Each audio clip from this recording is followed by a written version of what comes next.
ఒకప్పుడు తెలుగుదేశం పార్టీలో కీలకం 2004కు ముందు చంద్రబాబు గారికి అత్యంత సన్నిహితంగా మెలిగిన వడ్డే శోభనాద్రీశ్వరరావు ఇప్పుడు మాత్రం అప్పుడు వ్యవసాయ మంత్రి. ఇప్పుడు మాత్రం చంద్రబాబు ప్రభుత్వం మీద పోరాడుతున్నారు.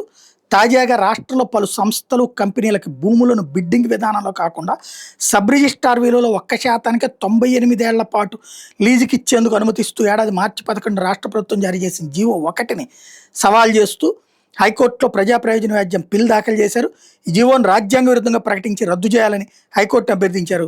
ఈ జీవో 1 భాగంగానే విజయవాడలో ఆర్టీసీకి చెందిన 4.15 ఎకరాల భూమిని లులు గ్రూప్కు కేటాయించడం జరిగిందని, ఈ కేటాయింపులు సైతం రద్దు చేయాలని వడ్డే పిల్లో హైకోర్టును అభ్యర్థించారు.